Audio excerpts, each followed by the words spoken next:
Introduction. Picture this. It's May 1962. Britain is still basking in post-war optimism, but storm clouds are gathering over the motor industry. The British Motor Corporation is watching profits fall. Germany has overtaken Britain in car production. And at a modest factory in Abingdon-on-Thames, a small team of engineers is about to roll out a sports car that nobody expected would last more than 7 years. That car? The MG MGB. And it would go on to become the best-selling British sports car in history. But here's what most people don't know. The MGB wasn't just another pretty roadster. It was a revolutionary machine built on secrets, compromises and innovations that remained hidden in plain sight for decades. Some of these secrets were engineering solutions born from desperation. Others were marketing decisions that would define an entire generation of sports cars. And a few? Well, they're the kind of details that only surface when you dig deep into factory records, period publications, and the memories of those who were there. In 1962, Britain was a nation at a crossroads. The economy was struggling. The British Motor Corporation had just reported profits of £11.5 million, down more than £5 million from the previous year. They couldn't join the European Economic Community, which meant high import tariffs were strangling exports to Europe, while Ford and General Motors sold freely through their German subsidiaries. The pressure was immense. BMC needed a hit. They needed it desperately, and they needed it to be affordable to build because the MGA's traditional body-on-frame construction was simply too expensive for the razor-thin margins they were operating under. This is the story of how a sports car that was never meant to survive the 1960s became an icon that lasted until 1980. A car that started life with 3 bearing crankshafts and non-synchromesh first gears, yet somehow conquered America and defined what a British roadster could be. So settle in, because what you're about to discover will change how you see this classic forever. Secret 1. The wooden bonnet brace nobody talks about. Let's start with something you can't see unless you lift the bonnet. Every early MGB left the factory with an aluminum hood, lightweight, modern, and prone to one embarrassing problem. It bent.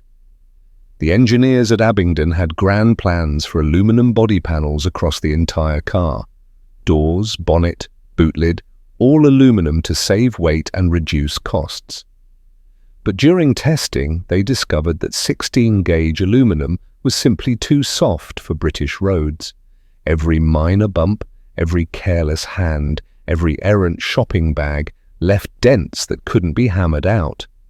So they compromised. The aluminum bonnet stayed, but hidden underneath, they installed a wooden brace.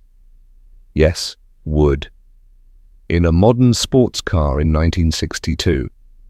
This concealed wooden support kept the aluminum from flexing and bending, but it was a stopgap solution at best. By 1969, BMC gave up entirely and switched to steel bonnets, which were heavier but far more practical. The stainless steel grille bars mounted in an aluminum frame, those were replaced in mid-1964 with a cheaper one-piece unit. Every cost-cutting measure tells you something about the pressures BMC faced. Secret 2. The 7-year lifespan that became 18. When John Thornley and his team at Abingdon began developing the MGB in 1958, they projected it would have a 7-year production run. That's it. 7 years, then on to the next model. They were spectacularly wrong. The MGB stayed in production for 18 years, from May 1962 until October 1980. Over 500,000 cars rolled off the Abingdon line. More than 523,836 units of all variants combined, making it the best-selling British sports car of all time until the Mazda Miata came along decades later.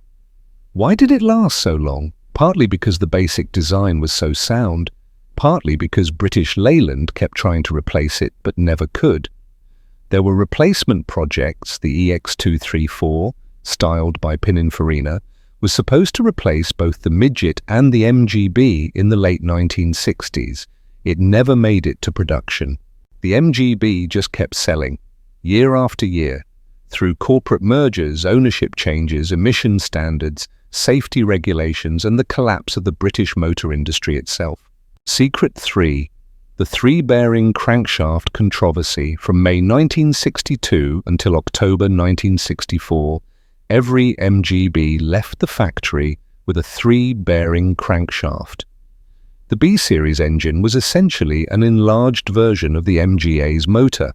Capacity increased from 1,622 cubic centimeters to 1,798. Power jumped from 86 horsepower to 95. But that three-bearing crank became one of the most debated components in MGB history. Enthusiasts who owned early cars swore the three-bearing engine revved more freely. It felt more responsive, more eager to wind up through the gears. But engineers knew the truth. It was also easier to abuse and more prone to failure under hard driving. In October 1964, BMC upgraded to a five-bearing crankshaft, prioritizing reliability and standardization with other BMC models like the 1800 Land Crab sedans. The five-bearing design was stronger, more durable, but some argued it lost that raw, sporting edge of the early engines. Today, three-bearing MGBs with pull-handle doors are the most collectible of the entire production run. They're seen as the purest expression of what the MGB was meant to be before corporate compromises set in. Secret 4. The first car off the line was number 101, May 1962. The very first production MGB rolls off the assembly line at Abingdon. Its chassis number, GHN3101. If you happen to have this car buried in your garage, you can name your price. It's the Genesis car, the one that started it all. Production began slowly. The first few months saw limited output as tooling was refined and suppliers ramped up. But by the end of the first full year, over 30,000 cars had been built, a 75% increase over MGA production. The following year, 1963, saw nearly 40,000 MGBs leave the factory, with the vast majority destined for export markets. Those early cars, built in May through September 1962, are extraordinarily rare today. Most were titled as 1963 models in the United States due to how model years worked, which adds to the confusion. But if you can verify a car was actually built in 1962, you're holding on to something special. Secret 5. Crumple zones in 1962. Oh, here's something that'll surprise you. The MGB was one of the first production cars in the world to feature controlled crumple zones. In 1962, think about that for a moment, this was years before most manufacturers even considered crash safety as a design parameter. The MGB was engineered to protect its occupants in a 30-mile-per-hour impact with an immovable 200-ton barrier. The monocoque structure itself was designed to absorb energy, with specific areas meant to deform in a controlled manner while keeping the passenger compartment intact. MG even crash-tested a production car and displayed it at the factory to demonstrate the safety features. The steering column was designed to collapse. The front and rear structures had calculated weak points to absorb impact energy. Now, let's be clear, by modern standards, these cars are still dangerous. The British Automobile Association has described them as much less safe than contemporary vehicles, and a tragic accident in 2013 highlighted those limitations. But for 1962, this was revolutionary thinking. Secret 6. The heater was optional. Picture buying a sports car in Britain, a country famous for rain, fog, and bone-chilling damp. And the heater is an optional extra. That's exactly what MG did. To keep the base price down to £690 plus £260 purchase tax, they made the heater optional. It cost an extra £16, 8 shillings and 5 pence. Wire wheels? £34, 3 shillings and 7 pence. The oil cooler, also optional initially, though it became standard equipment in 1964 when they introduced the 5-bearing engine. This tells you everything about the economics BMC was facing. Every penny mattered. They were competing against the Triumph TR4 at £750 and the Sunbeam Alpine at £695. The MGB had to be cheaper, better equipped, and more modern, all while turning a profit on margins so thin you could see through them. Secret 7. The non-synchromesh first gear. Every MGB from 1962 to 1967 had a 4-speed manual gearbox with one quirk that separated the drivers from the pretenders. First gear had no synchromesh. You had to double clutch into first every single time, blip the throttle, match the revs and slot it home. If you didn't, you got a grinding crunch that made everyone in the car wince. This wasn't a design flaw, it was a cost-saving measure carried over from the MGA.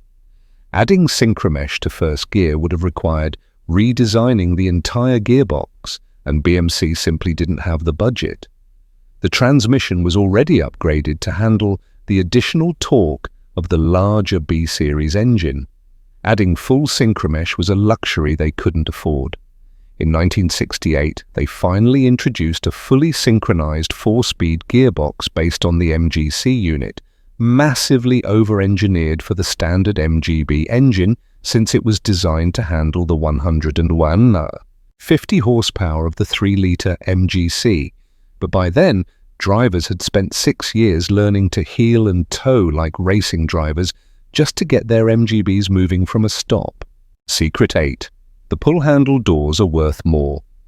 From May 1962 through April 1965, MGBs came with pull-type exterior door handles, elegant, streamlined, and utterly impractical for everyday use. In 1965, they switched to push-button handles that were easier to operate and more reliable. Today, that 3-year detail determines value. Pull-handle cars are the most desirable MGBs in the collector market. They're seen as the purest, most original expression of the MGB before corporate bean counters started watering down the specification.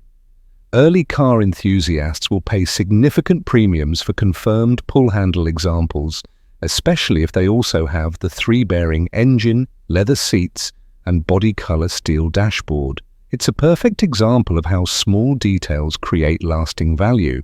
A door handle design that was changed for purely practical reasons became a marker of authenticity that collectors obsess over decades later. Secret 9. The fuel tank upgrade. Nobody noticed March 1965. MG quietly increased the fuel tank capacity from 10 gallons to 12 gallons. The original 10-gallon tank was carried over directly from the MGA, and with the MGB's slightly thirstier engine and larger size, it meant frequent fuel stops. 12 gallons gave you a proper touring range. At 25 miles per gallon highway cruising, you could finally cover 300 miles between fill-ups. This sounds trivial until you remember that motorway service stations in 1965 Britain were few and far between, and long-distance touring was a legitimate consideration for buyers. The new tank was also bolted directly to the boot floor, eliminating the separate mounting system of the earlier design. Over time, though, this created its own problem. Water collected in the corrugated top of the tank, leading to rust issues that plagued later cars. Secret 10. The pack-away hood was standard until 1970. When you bought a new MGB in 1962, the standard soft top was called a pack-away hood. It completely dismantled into pieces that stored in the boot. The grey hood frame split into 2 sections. Every time you wanted to raise or lower the top, you were assembling or disassembling furniture.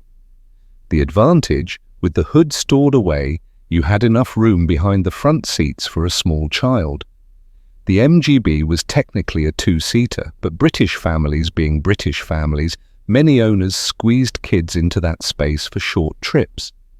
From 1963 onward, you could order an optional folding hood that attached at the windscreen and folded back like a normal convertible. This cost extra, but was vastly more convenient.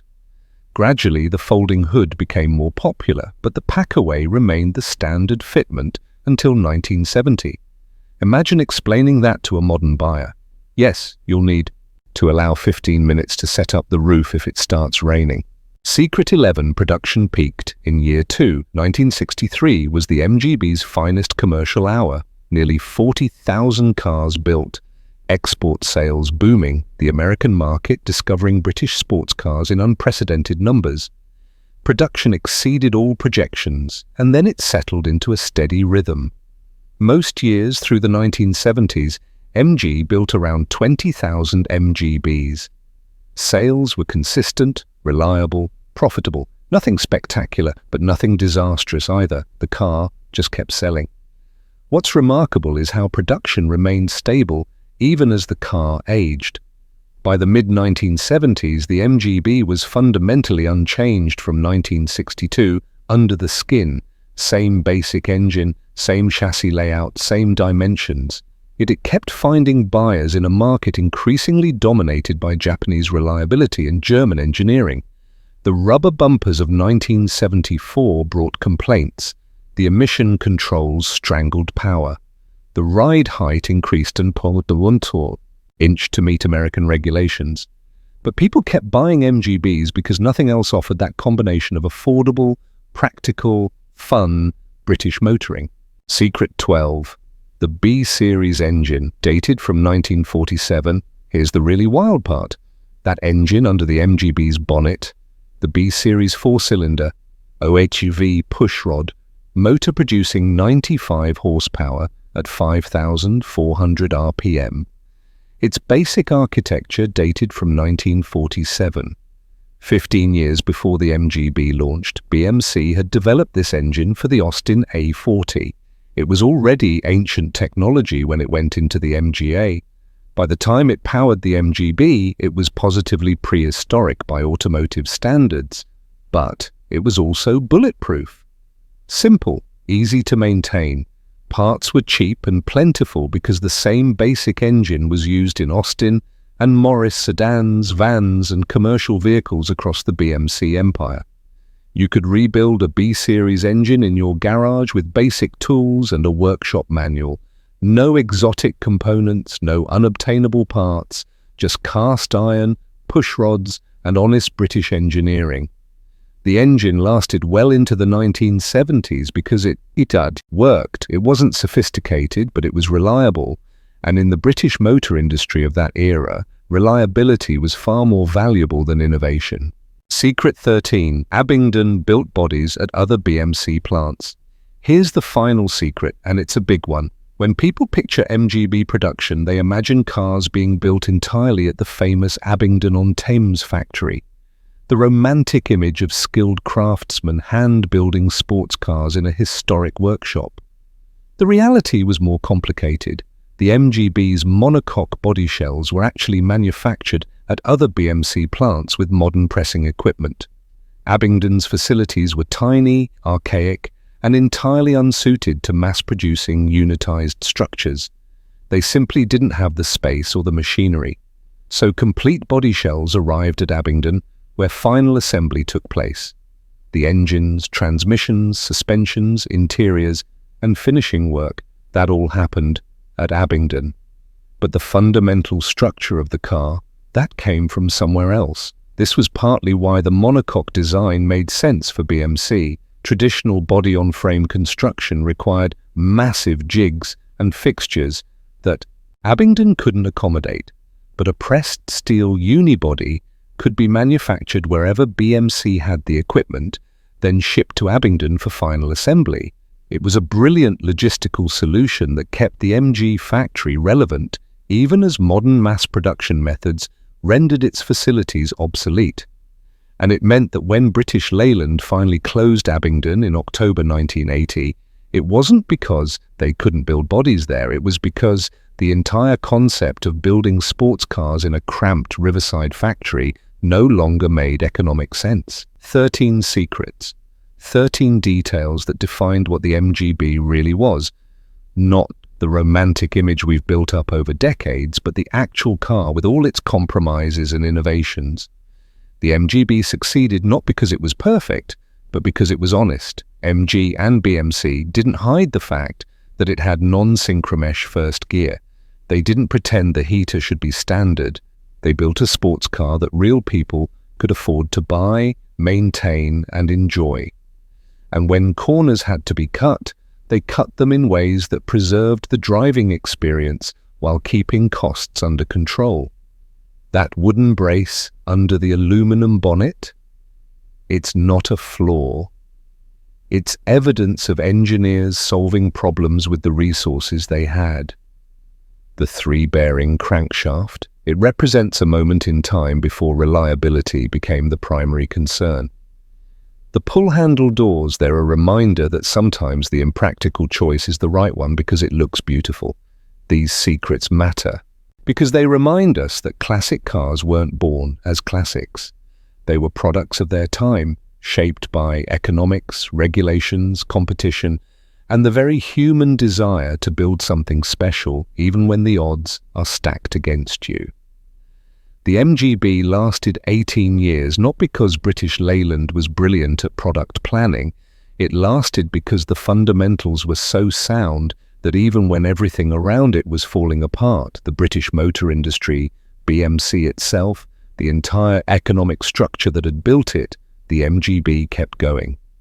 Over 500,000 cars, the best-selling British sports car in history. And now you know the secrets that made it possible. If you owned an MGB, or if your father or uncle had one, I'd love to hear your stories in the comments. What do you remember most about these cars? Did you ever have to double clutch that non-synchromesh first gear? Did you know about the wooden bonnet brace? Share your experiences below, and if you enjoyed this deep dive into automotive history, hit that like button and subscribe to the channel. We're just getting started exploring the hidden stories behind the classics you thought you knew. Thank you for watching. Until next time, keep the classics alive.